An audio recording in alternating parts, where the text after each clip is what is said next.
What is going on, everyone? Happy Wednesday and welcome in to another episode of Expected Bets for your go-to podcast for all things hockey betting. We got Franco today and we got special guest Adams Digest joining us as we break down this two-game slate. Maybe we'll get into Thursday's games a little bit. Who knows? We'll see how long we discuss some of these games. We've been known to kind of run on a little bit of tangents here. 40 minutes on the first game for sure. At least. Great week of sports. PGA Championship starts tomorrow. We got the Preakness on Saturday. The NHL playoffs continue to roll. Franco, baseball still going on. They're still playing that sport.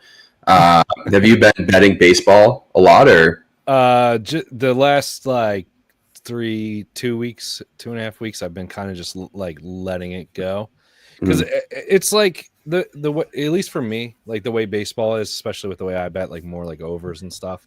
The cold and rainy and shitty weather that like starts the season is not conducive to wanting to see runs and homers and bases and all that fun stuff. So instead of like trying to find like that one or two games on a slate like today where like there could be runs and then like watching that player do nothing, I would rather just wait until it's like hot out and it'll be more fun. Let's put it that way. It's fair. Adam, it's a long season. It's a long season, man. It's 162 games. Like there's no need to rush it. Let's finish the playoffs first. I mean, we're exhausted after 82 games of capping NHL every night too. I credit to those MLB cappers out there. Adam, you cap MLB, I believe, too, right? Yeah. I've been still trying to grind away in baseball. It's definitely it's a low sample right now, so you're trying to like figure out what's noise, what's not. Like Franco said, the weather's kind of been a little iffy here and there, but I kind of do more props, kind of like dive into what could happen inside the game, and stuff like that. So yeah, just been grinding away in the walk market. It's kind of like my baby. So just been trying to find some angles and ride some streaks and fade some really bad pitchers. So definitely excited to talk about some hockey though tonight because we got some great games I'm excited about. We do have some great games. Don't forget, guys, in general, even with hockey, it doesn't hurt to like take a week off or even whatever. Like the seasons are so long. It's not like football where it's 16 weeks and like there's a break in the middle. Well, Thursday football, Monday football, Friday football now. But you know what I mean? Like there's college plenty of, Saturday, college could be Wednesday action. I know. But overall, like there's time to take a break in between. So like we kind of get like in that rhythm of like having to provide picks every single day as cappers. And like I learned a few years ago with baseball where I try to just have plays every single day. And it's just like wore me the hell down to the point like by the last the last month of the season, I was just like, I was burnt out. Like I was having a terrible season overall because I just had some rough patches and just kept betting anyway, and didn't really take a break. So like to me, it's like screw it. Like I'm not feeling it right now. So like I'll get back when there's plenty of season left. So yeah, no, I get that. If you guys haven't checked out my PGA Championship article, be sure to do so. You can find that pinned on my Twitter account at Gator Betting below. So be sure to check that out. All right, let's get into some NHL games for tonight. Oh, before we start, I wanted to bring up this tweet. Did you guys see the Ilya Kovalchuk speeding tickets tweet? No, I didn't. Let me find this. Now I think let me post it on Expected Bets 4 right now. I think he had 100. I think he had 115 speeding tickets. Let me find it right here quickly. While you do report. that, I would like to say, go ahead. Okay. So, Ilya Kovalchuk driving infractions in the last year and a half. Kovalchuk was caught for speeding 115 times, driving on the shoulder or not complying with requirements of signs and markings 46 times, and illegal parking 24 times. Jesus. He has the need for speed. I mean, clearly, right? He used to love flying around the ice. He just can't get enough. Yeah, just insane. That's pretty impressive. 115 times. How he still has a license? You got to ask these questions. All right, let's get into the games for tonight. Florida, Toronto, series all squared. Let's start here. Do either of you have a strong conviction that one of these teams is going to win this series? Yes. Go ahead. I'd love to hear an argument for it. Okay, so let's paint this picture. Oh, okay. All right, so game 3, right? Toronto's leading the series 2-0. Everybody's coming into that game saying, how the hell is Florida? What are they, like minus 260 going to that game or whatever it was, right? Ridiculous. After especially what we've seen from the eye test in the first couple of games, the first game especially. Florida looked a little bit better in game 2. Now, they return home. They had a great home record, all that fun stuff. So everybody kind of expected Florida to bounce back to an extent, but there was kind of like that thought going into that game that Toronto maybe could steal one in Florida. And they were riding that momentum and they looked great and all that fun stuff, right? So game 3 starts off with a blast. Toronto scores immediately. They get a second goal, I think about 10 minutes in, not 7 minutes in, whatever it was. 2-0 lead, feeling great. Then Florida gets one back, and I think it was even 3-1 at one point. It felt like a very winnable game for Toronto, right? For a good portion of it too. And I think Toronto probably felt like that. And in reality, like if you can take a 3-0 lead like that, I don't think that Florida's coming back. Now, obviously, Florida gets it to overtime, wins it in overtime. Then going into game 4, I don't know. Like maybe a lot of people probably thought like Toronto still could like potentially win one, but clearly like that game 4, I don't think Toronto came into that game feeling great. I think they were probably still like thinking about how they screwed it up, and that thought of that just history of this team blowing these playoff games and all that shit just starts to kind of creep back in, right? And they get shut out, and they looked flat for a large chunk of that game. And I forget what the number was. I think they had like 12 shots going into the third or something like that. Like that's not enough to get it done. And especially after such a great performance in game 3. And Florida had like 40 shots or whatever the hell it was. It was ridiculous. Wool stood on his head. I mean, if 36. Yeah, you know what I mean? Like, so if Wool plays any worse in that game, gives up a weak one or whatever, just gives up a normal one off of 40 freaking shots, like it's 2-3 or 3-0 going into that third period as opposed to 1-0, so that game, while it looks close and all that fun stuff, it really didn't feel like it at all at any point. It was just Wool kept them in it. And Bob made some great saves too, which again is like another bad thing for Toronto, right? Like Bob looked terrible in game 1, didn't look particularly great in game 2, and then gets a shutout in game 4. So like the tide has shifted completely in every facet here for me. Like Toronto's got all now we're returning back to Toronto. They went from a team that looked going into game 3 looked like they could win one in Florida to now like they can't even score. They can't even sustain pressure or do anything offensively, or defensively, conceding 40 shots.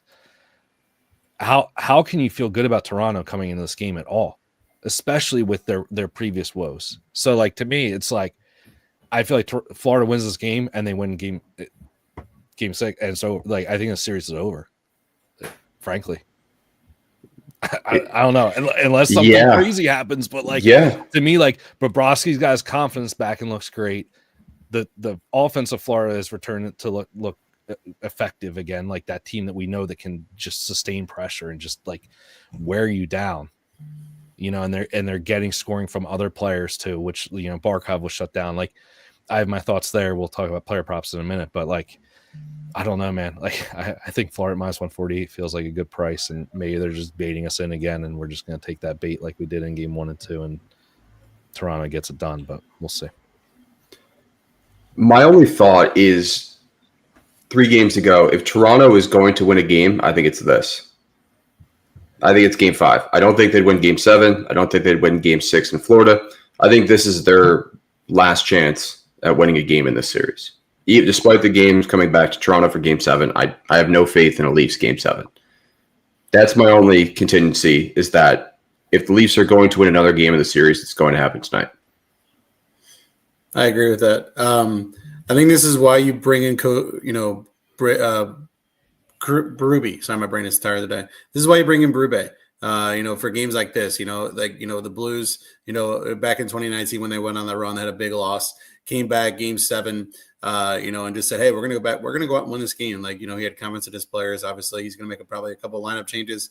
I don't think those have been noticed today or have been sent out. But I think this is why Berube was brought in, is to just say, hey, look, we lost 2 games. We have home ice advantage. Let's go out there and just play our style of game.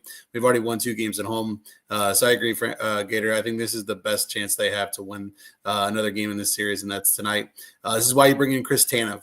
You get a lead, say, hey, look, Chris Tanev, Simon Benoit, who's been an absolute shot blocking machine this year, this series, like go out there and help out Joseph Woll, help out your guy here. So I know the odds are like minus 125 to the over, but to me, this game just screams under. Like Austin Matthews is not healthy.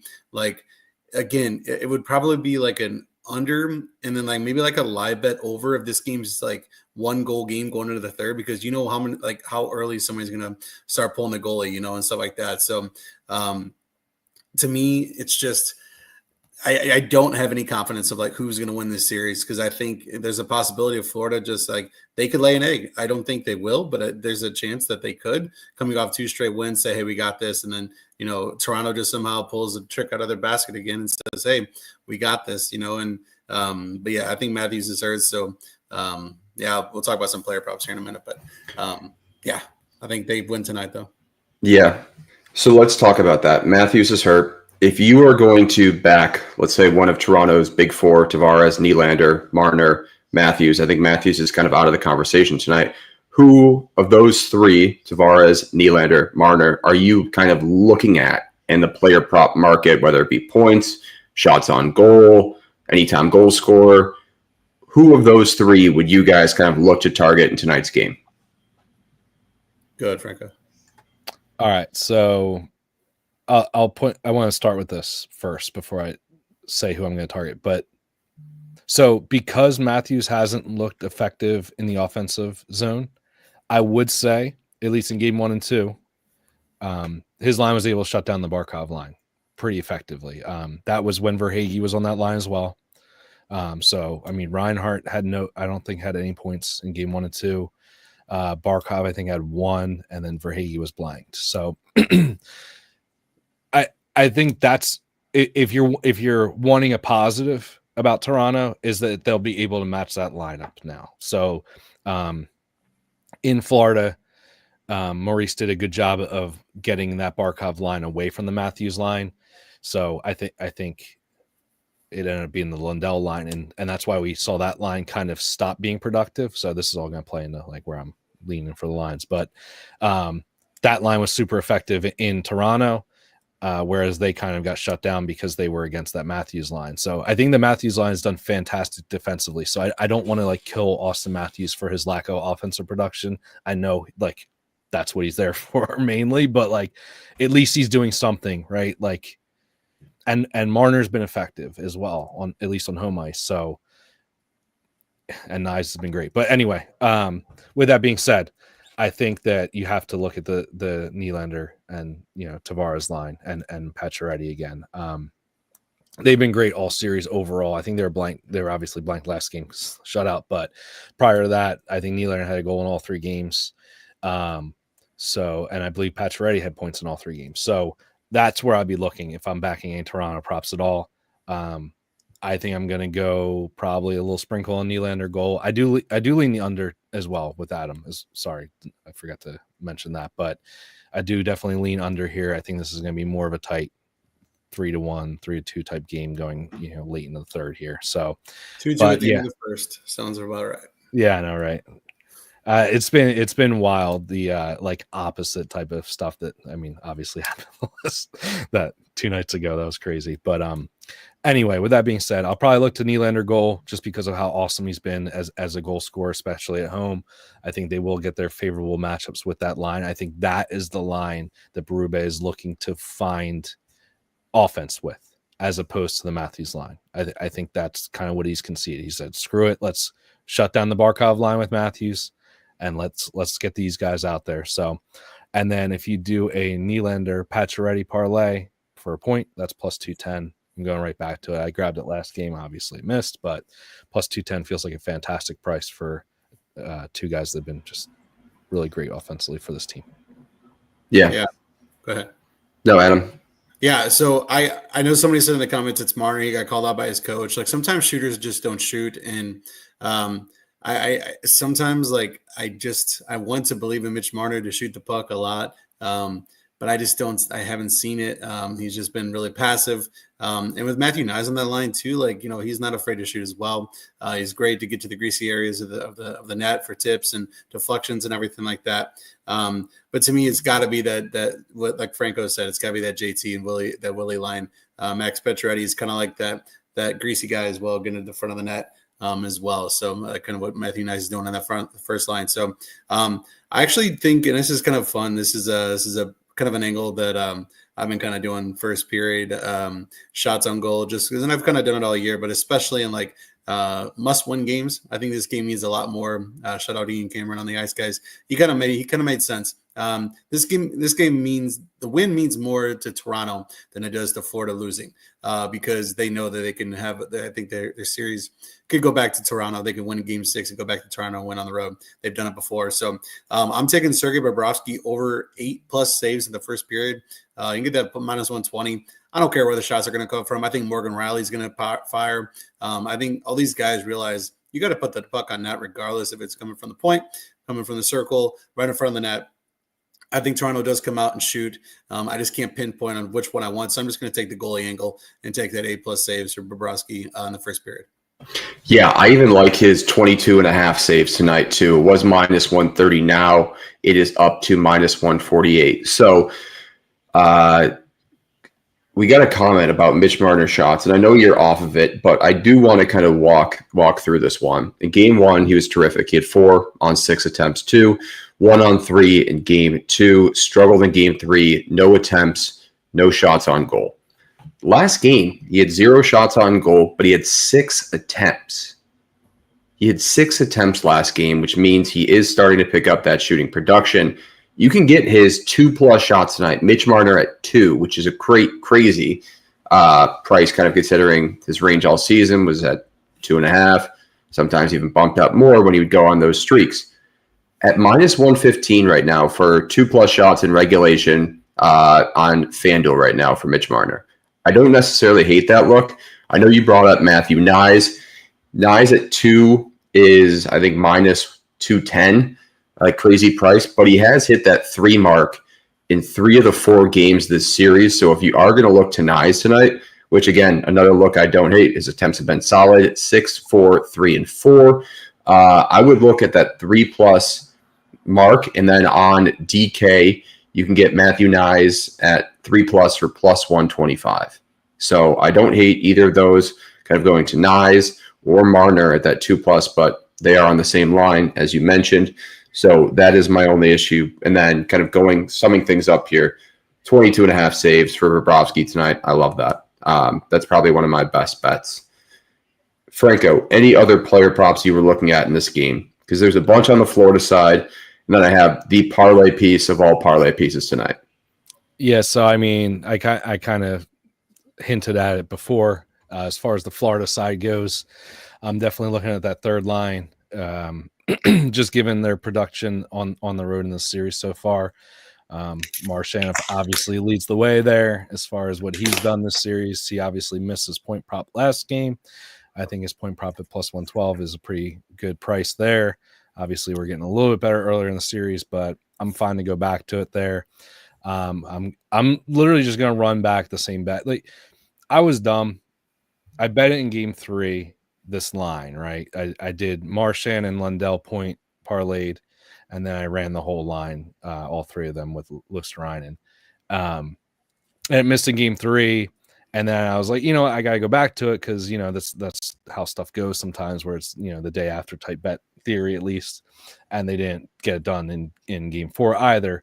But yeah, I think the main thought process, at least for me at this point, is I'm going to bet it for the 3rd time in a row, like an idiot, maybe, is that, like I said, they've been super productive on the road. So I think they're the line that gets the advantage for Toronto or for Florida in Toronto. So Marchand point straight, I think, is good. If you want to just do a straight, I think taking any of them straight, you know, just take your, you know, however you want to risk your unit sizing and all that fun stuff. But Marchand and Lundell is plus 350. I will be on that as well again and run all 3.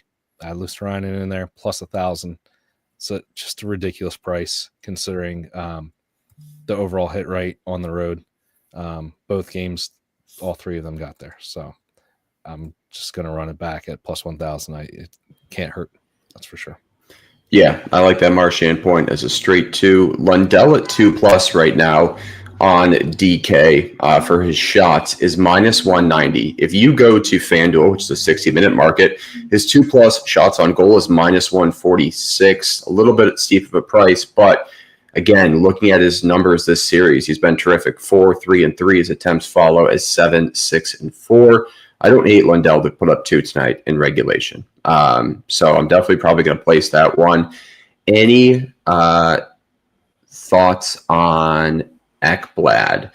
So Ekblad has hit his 2+ shots on goal in each of his last 5 road games. He's hit in 2 of the 3 games, or 2 of the 4 games, 2 of the 3 this series, kind of returning from injury. I can see it. He's at a point in 3 straight games. I think his points certainly bettable. If you want to get crazy, obviously lean towards that assist market. But are either of you on Ekblad here before David? Then we'll get to you, Adam. Excuse me.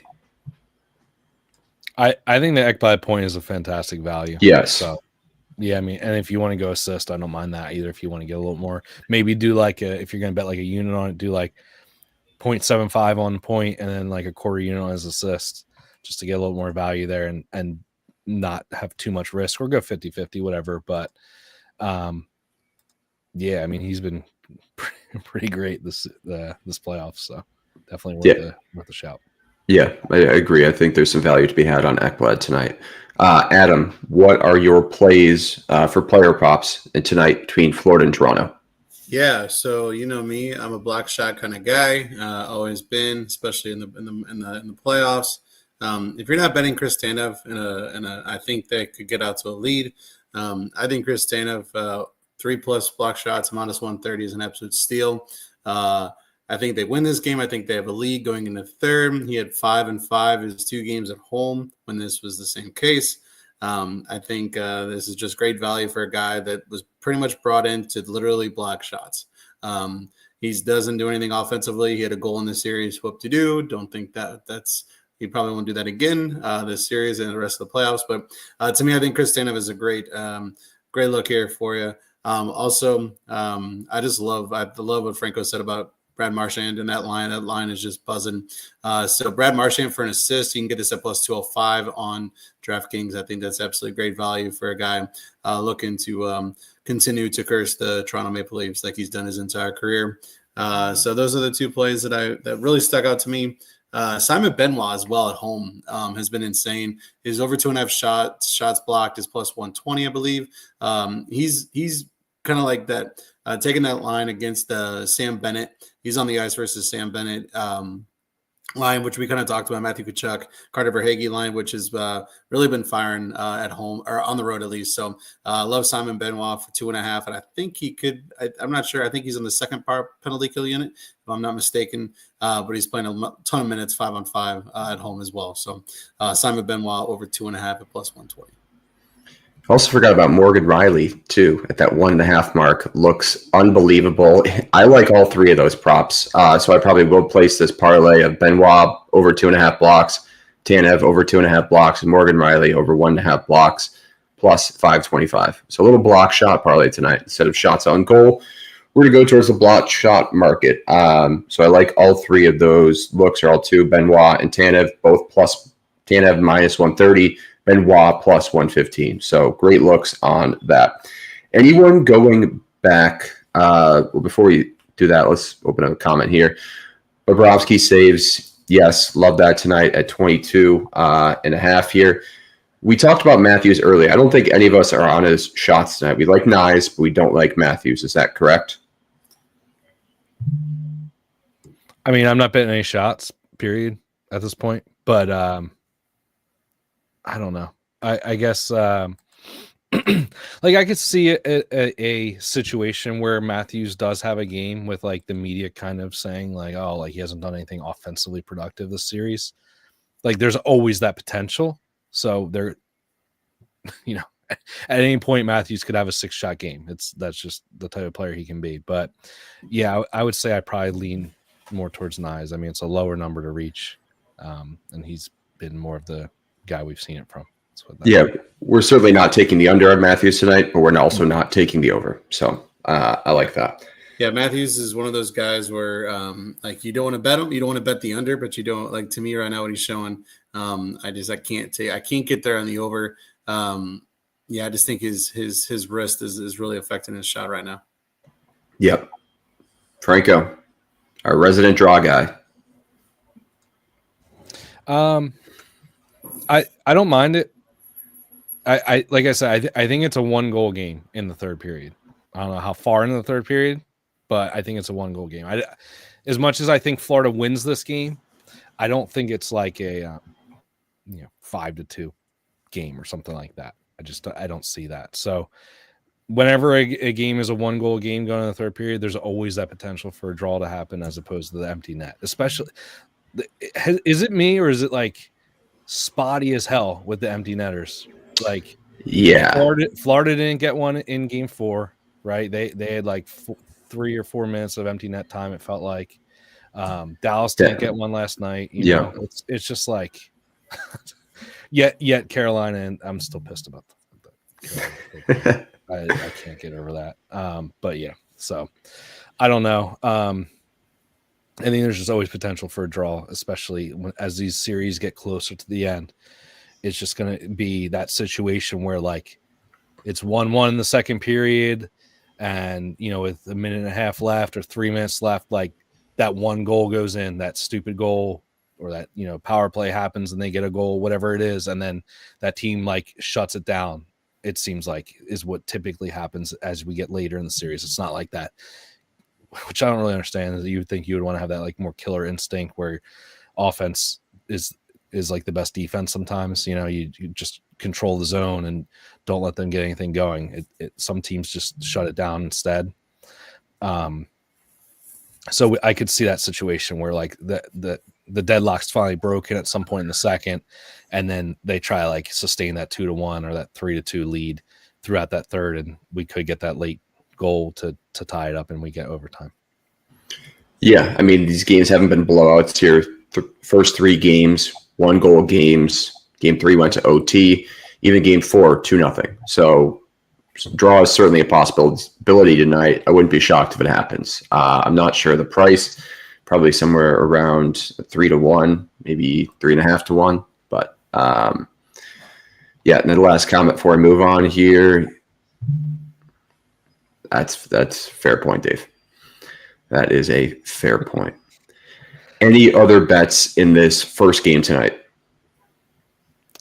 Last 2 guys I want to point out. Don't know how heavy I'm going to go with them, but Verhaeghe has finally gotten kind of off the schneid as far as the goal goes. I mean, he had been blank for a few games.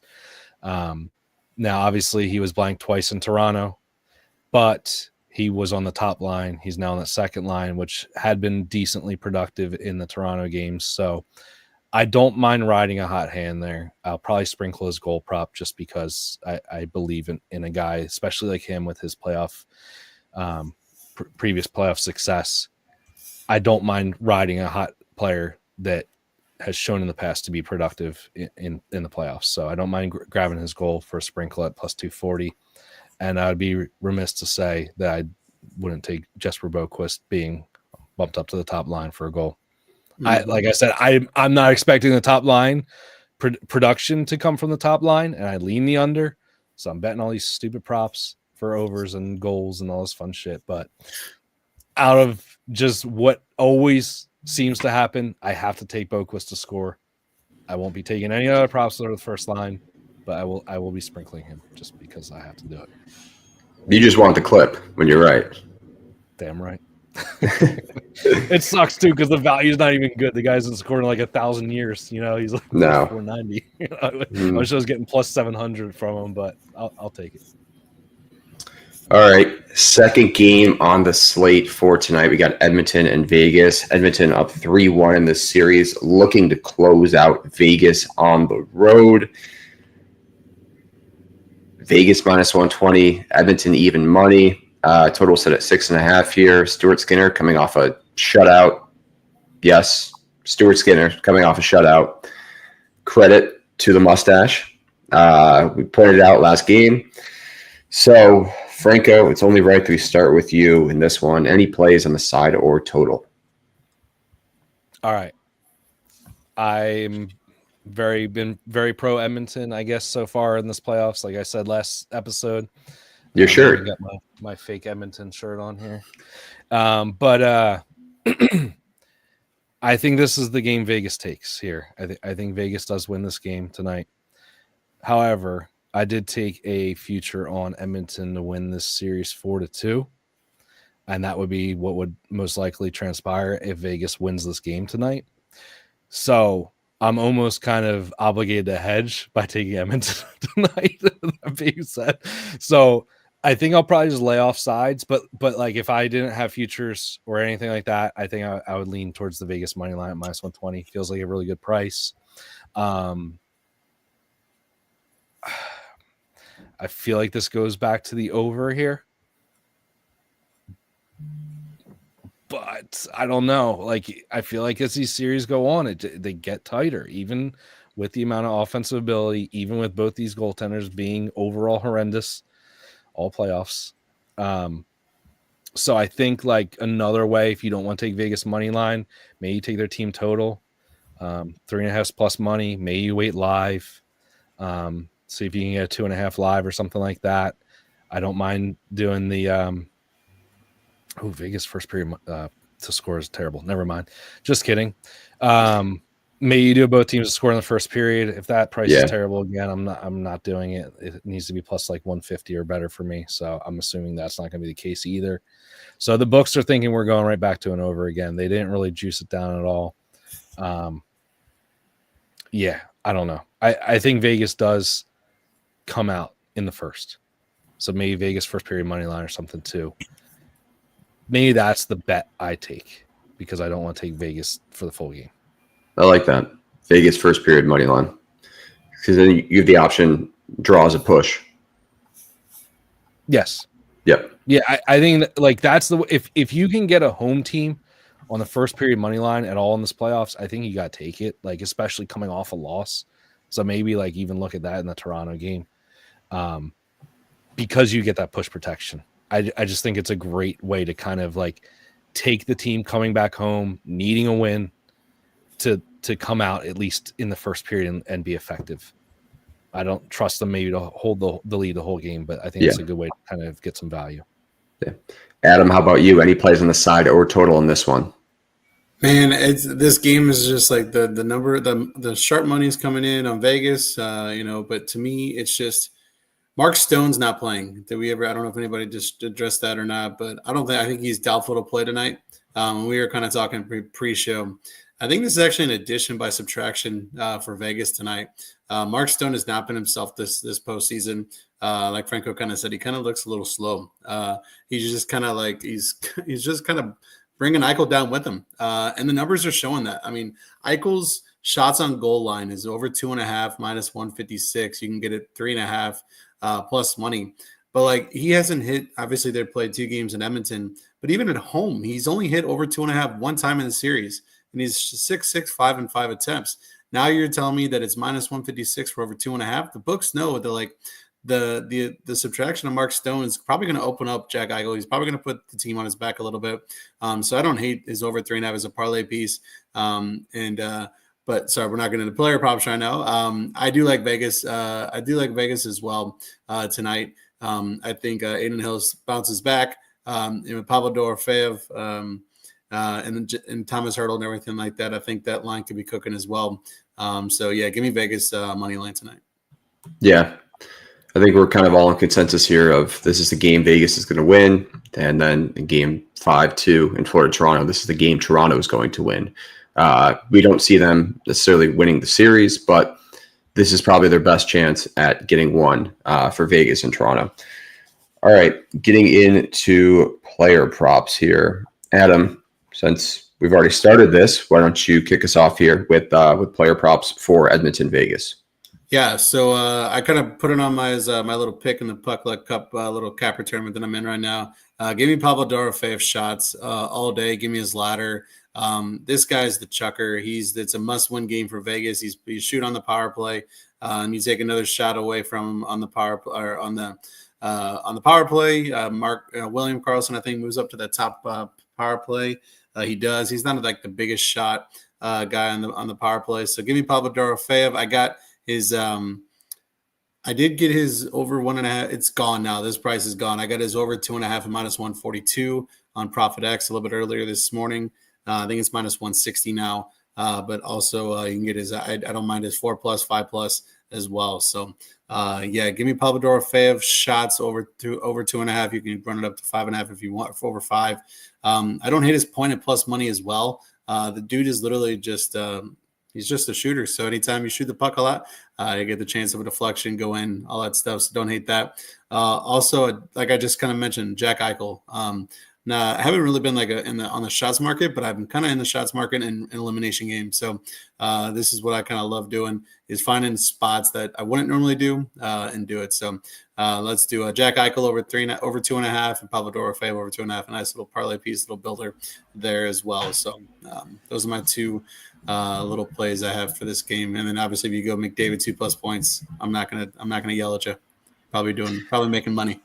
Yeah, I do love Dorofeyev. I'm taking him the 3+ for the 60-minute line on FanDuel. That's minus 138. So that's how I'm approaching that one. Got a comment from Dave here. Boquist, Brett Howden goal. That's right up your alley, isn't it? Keep an eye on Howden. I'm not sure how long he sticks in the top line.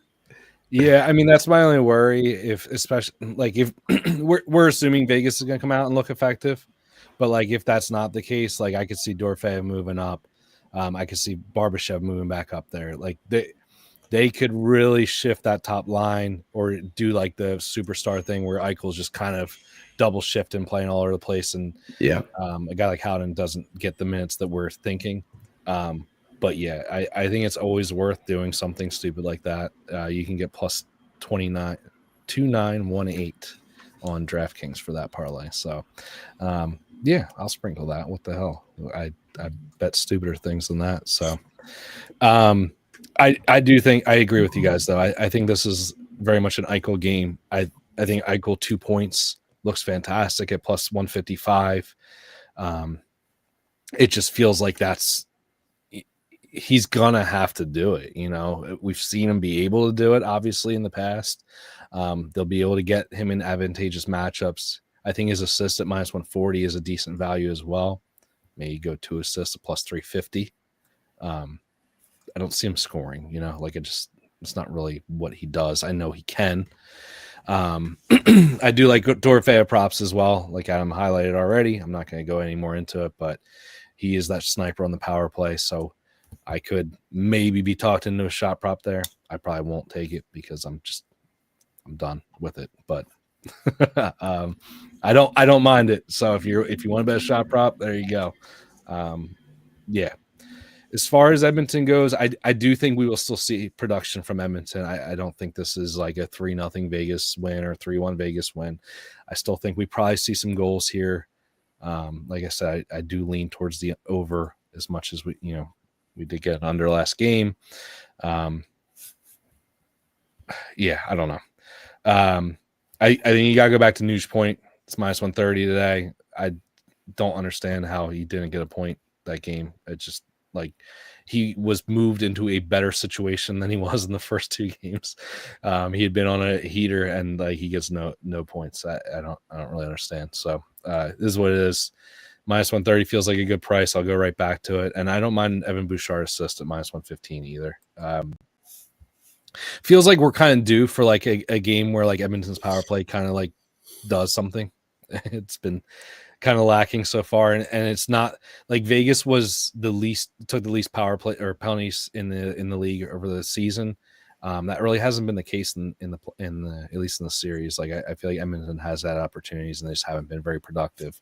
Now they've been overall in the playoffs way better at home than they have been on the road. I forget what the numbers were. I think it was like almost like a 75% hit rate on the power play at home compared to like a normal number, like 20% on the road. So maybe this isn't the game. I'm wrong, but it feels like they're due for like that type of game where their power play just makes Vegas pay. And I think that could be the situation where Edmonton might just close it out in this game. So yeah, goals. I don't mind any kind of point props you want to do some line stacks, take your favorite guy. Like I said, mine are Eichel at 2 points, assists and all that fun stuff. And then the Nuge and Bouchard props. Yeah, I like the Nuge. Scoring tonight, by the way. Who is? Leon. Yeah, probably because I was on him last game and he did not. Yeah, he's got 3 straight goals against Vegas on the road in Vegas. He's got He's got 4 goals in his last 5 on the road. Like you just kind of mentioned the power play. I think if he's going to put the guys on the back, I think Leon scores tonight, and you're getting still plus 130 on that. Yeah, I don't mind that. So I brought up Morgan Riley for block shots in the first game. I also like Tanev and Benoit as well, but you can bet those as straights. Morgan Riley minus 190, I believe, in this first matchup, minus 188.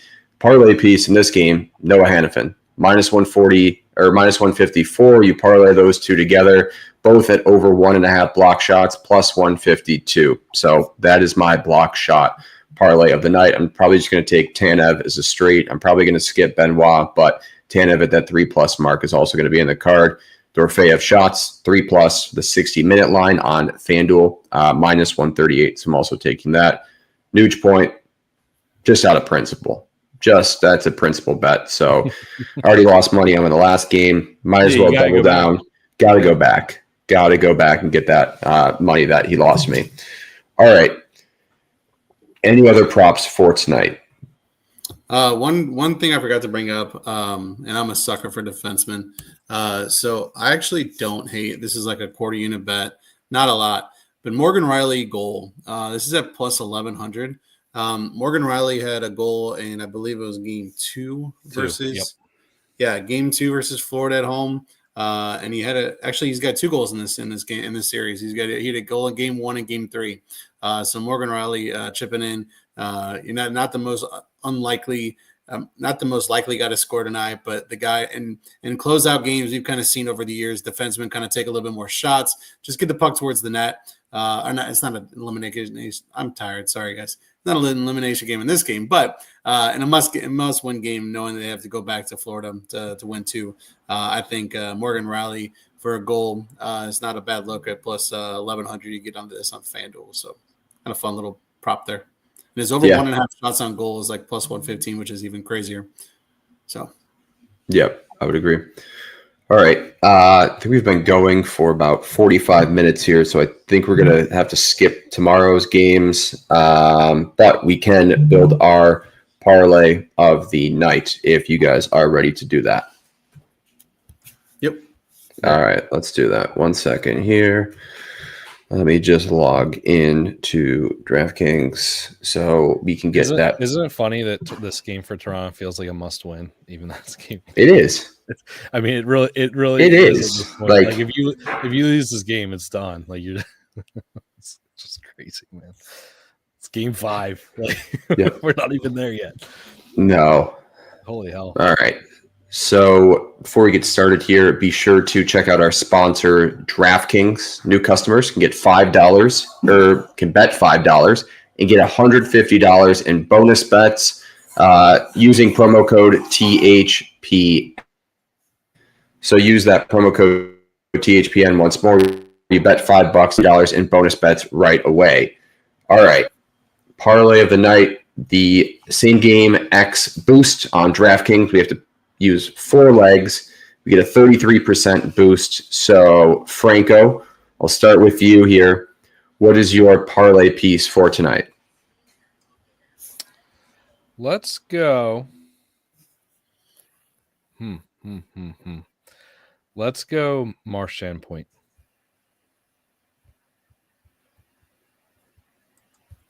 All right, 1 second.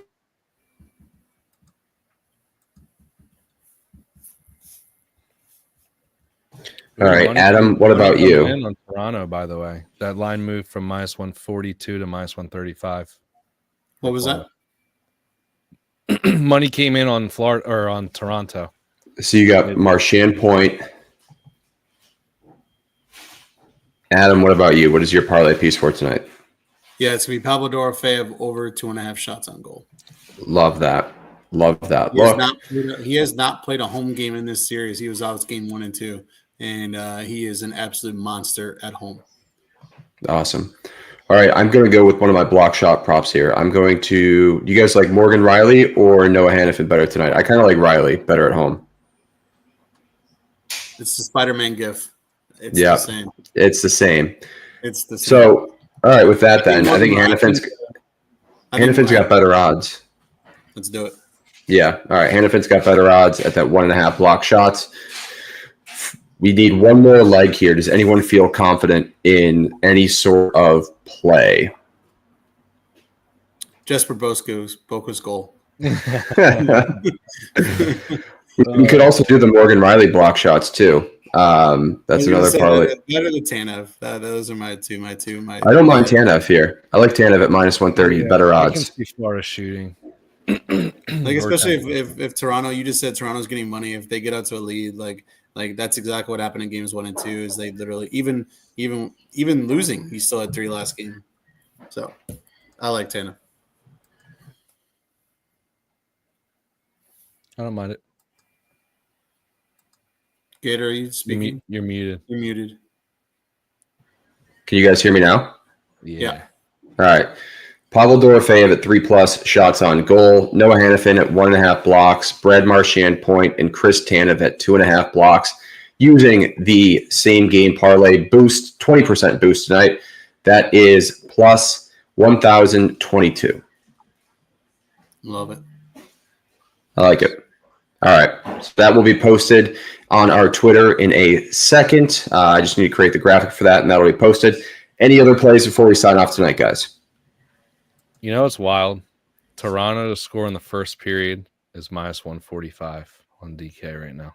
That's and I bet you it's better on FanDuel too. And that's just kind of wild to me. Like, I get it. You're coming off a shutout, but man, like, I don't know. That's kind of crazy. I might sprinkle on a Matthew Nyes first goal. He just seems like they always get first. All right, Adam, we want to thank you for joining us today on today's episode of Expected Bets 4. We will be back with our other show tomorrow, so be sure to check us out there. You can follow all of our social medias on X, Instagram, and YouTube. If you are not subscribed to our YouTube channel, please do so. We're trying to reach 200 subscribers before the season ends. All right, once more, our parlay of the night was Pavel Dorofeyev 3+ shots on goal, Noah Hannafin over 1.5 blocks, Brad Marchand Point, and Chris Tanev 2.5 blocks. That is plus 1022 on DraftKings. Also, thank you to our sponsor, Bubble. be sure to go check that out. You can find all of our old clips, or if you don't have time to listen to today, you can go back and listen later. All right. Once more, thank you to everyone for listening, and we will talk to you guys later. Have a good one. See ya.